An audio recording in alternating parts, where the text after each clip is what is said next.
नमस्कार, आप सभी का हमारे चैनल एसएम नॉलेज हब पर एक बार फिर से स्वागत है। Doctor B R Ambedkar school of specialised excellence class 9th में जिन बच्चों ने रजिस्ट्रेशन फॉर्म फिल किए थे, जल्द ही आप सभी बच्चों का एप्टीट्यूड टेस्ट मई एंड में लिया जाएगा। आप सभी के रजिस्टर्ड मोबाइल नंबर पर आपको मैसेज रिसीव हो जाएगा कि आपको किस प्रकार से एडमिट कार्ड डाउनलोड करने हैं। जो आप सभी बच्चों के एडमिट कार्ड है वह आपको ऑफिशियल वेबसाइट से देखने के लिए प्राप्त हो जाएंगे। लास्ट वीडियो में हमने स्टैम और एएफपीएस का आपको सिलेबस समराइज्ड करवा दिया था और आज की वीडियो में हम humanities, performing visual arts, high end 21 century जिन बच्चों ने इन डोमेन्स में अप्लाई किया है उनके लिए सिलेबस डिस्कस करेंगे। लास्ट ईयर तक प्रत्येक डोमेन का अलग-अलग ब्लूप्रिंट जारी किया जाता था और किया गया था, लेकिन इस सत्र में 2025-26 में 2 ही ब्लूप्रिंट जारी किए गए हैं, जिसमें ह्यूमैनिटीज, परफॉर्मिंग विजुअल आर्ट्स और हाई एंड 21 सेंचुरीज के बच्चों के लिए कॉमन एप्टीट्यूड टेस्ट यानी कि जो सिलेबस है वह सेम रहेगा। उसी प्रकार से स्टैम और एएफपीएस के बच्चों के लिए सिलेबस सेम रहेगा। लास्ट वीडियो में हो सकता है थोड़ा सा वॉइस का प्रॉब्लम रहा था, बट इस वीडियो में मैं थोड़े से पॉइंट और क्लियर कर देती हूँ। चाहे कोई भी आप डोमेन से एग्जाम दें, आपका जो एग्जाम का पैटर्न है वह 3 आवर्स का रहेगा। जो आपका एग्जाम पैटर्न है वह 3 आवर्स का रहेगा। ड्यूरेशन और नेगेटिव मार्किंग भी ली जाती है। There will be negative marking for answers marked wrongly. अगर आप कोई क्वेश्चन का आंसर गलत मार्क करते हैं ओएमआर शीट पे तो आपका नेगेटिव मार्किंग भी लाई करती है। 1/3 या 1/4 नेगेटिव मार्किंग रहती है। जैसा भी होगा आप एग्जाम्स देने जाएंगे आपकी शीट पर मेंशन किया जाएगा।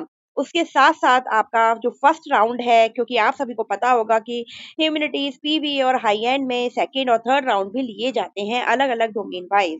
तो इस सत्र में जो आपका फर्स्ट राउंड है उसके लिए ब्लूप्रिंट जारी कर दिया गया है और काफी सारे चेंजेस आपके सिलेबस में किए गए हैं, क्योंकि इस बार 3 डोमेन्स को मिलाकर एक ही एंट्रेंस एग्जाम लिया जाएगा। एक ही सिलेबस डिसाइड किया गया है, अलग-अलग सिलेबस को डिसाइड नहीं किया गया है। तो इस वजह से काफी सारी चीजें प्लस माइनस इसमें की गई हैं, जो कि मैं आपको क्लियर कर देती हूँ। जो आप सभी बच्चों का फर्स्ट सेक्शन रहेगा reading comprehension and language aptitude यानी कि इंग्लिश। इंग्लिश आप सभी किसी भी डोमेन से दें, सभी में आपको इंग्लिश का पोर्शन पूछा जाएगा। स्टैम और एएफपीएस में भी इंग्लिश का आपका पोर्शन रहेगा। इसी प्रकार से इसमें आपका जो सिलेबस इसमें बताया गया है, read and compare different type of taxes taxed in order to retrieve information, interpret and infer information, evaluate and reflect on taxes, basic language elements like grammar, punctuation, spelling, etc. in context.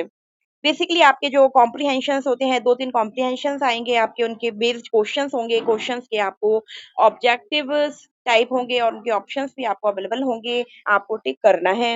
और आपका basic grammar जो आपने class 8 तक पढ़ा है उसी से related ही आपका ग्रामर, पंक्चुएशन और स्पेलिंग टेस्ट के लिए लिया जाएगा। 25 मार्क्स के आपके क्वेश्चंस रहेंगे और एमसीक्यूज बेस्ड रहेगा। सेक्शन बी में आपका लॉजिकल एंड एनालिटिकल रीजनिंग का आपका पोर्शन ऐड हो गया है।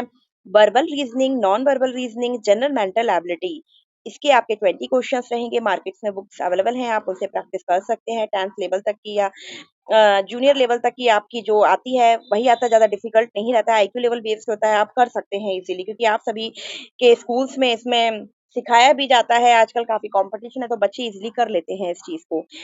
सेक्शन सी में आपका समराइज किया गया है quantitative aptitude and numerical aptitude. यह पोर्शन आपका एड ऑन किया गया है। लास्ट ईयर तक ह्यूमैनिटीज वाले बच्चों के लिए क्वांटिटेटिव एप्टीट्यूड का पोर्शन ऐड नहीं था, पीवीए में भी ऐड नहीं था और हाई एंड में थोड़ा बहुत पोर्शन पूछा जाता था।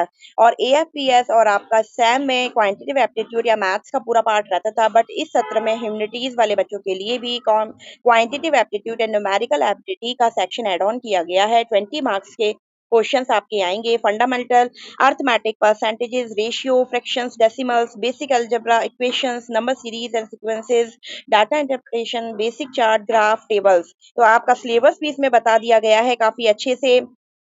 तो आप सभी बच्चे अच्छी प्रकार से इन चैप्टर्स की प्रिपरेशन कर लें। क्लास 8 बेस्ड आपका सारा रहेगा और एनसीईआरटी बेस्ड रहेगा। और मार्केट्स में कॉम्पिटिटिव जो बुक्स अवेलेबल हैं आप उनसे थोड़ी प्रैक्टिस कर सकते हैं।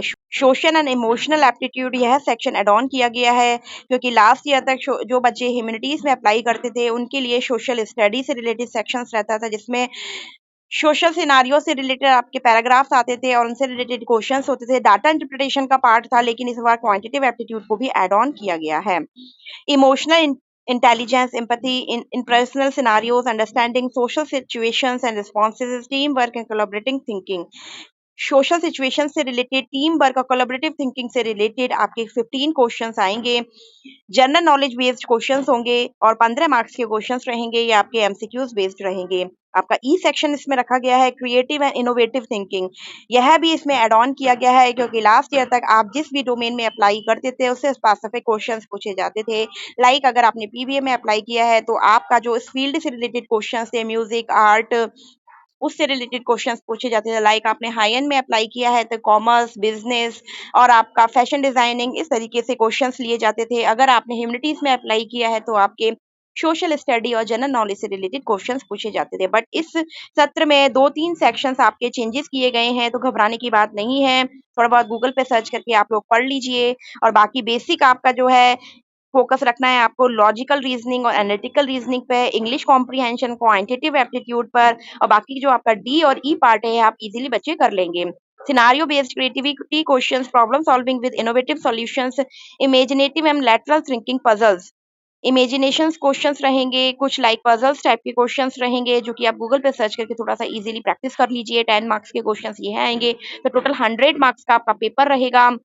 3 घंटे का आपको समय दिया जाएगा और फर्स्ट राउंड का यह सिलेबस है। इट मीन्स आपका बच्चों का सेकंड राउंड भी लिया जाएगा। इसमें जो बच्चे सेलेक्ट होते हैं, आप सभी को पता होगा कि लास्ट ईयर तक ऐसा रहता था कि ह्यूमैनिटीज में 70% वेटेज फर्स्ट राउंड की जाती थी और 30% वेटेज सेकंड राउंड की जाती थी। तो देखते हैं आगे एसओएससी स्कूल के द्वारा क्या सर्कुलर जारी किया जाता है। तो अभी आप सभी बच्चे अपनी प्रिपरेशन से स्टार्ट कर दें।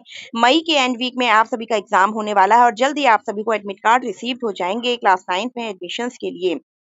और कुछ पेरेंट्स के, कुछ बच्चों के मेरे पास में कमेंट है कि मैम क्लास 11th का क्या होने वाला है। तो क्लास 11th के बच्चों के लिए मैसेज है कि जब तक क्लास 10th का रिजल्ट डिक्लेयर नहीं होता है उसके बाद ही देखा जाएगा कि एंट्रेंस एग्जाम्स के लिए फॉर्म्स निकाले जाएंगे। रजिस्ट्रेशंस तो बच्चों ने किए थे, बट एग्जाम लिया जाएगा या नहीं लिया जाएगा ये आपको क्लियर आफ्टर 10th के रिजल्ट के बाद में होगा। तो क्लास 11th वाले बच्चे थोड़ा-सा वेट कर लें, जल्द ही आप सभी का रिजल्ट भी डिक्लेयर होने वाला है, चाहे सीबीएसई बोर्ड से हो, चाहे डीबीएसई बोर्ड से हो, तो जल्द ही आपको रिजल्ट देखने को मिल जाएगा। मई के इसी वीक में आपको रिजल्ट देखने के लिए प्राप्त होगा और साथ ही साथ क्लास 9th वाले बच्चे अपनी प्रिपरेशन से स्टार्ट कर दें। अगर आपको स्कूल ऑफ स्पेशलाइज्ड एक्सीलेंस में एडमिशन प्राप्त करना है, क्योंकि इसमें जो अब सिलेबस का पैटर्न रहेगा वह सीबीएसई बेस्ड रहेगा, तो आप सभी बच्चों के लिए काफ़ी बेनिफिशियल रहने वाला है। और हाँ जी पेरेंट्स, अगर आपने अभी तक एसएम नॉलेज हब को सब्सक्राइब नहीं किया है, तो आज ही सब्सक्राइब कर लें।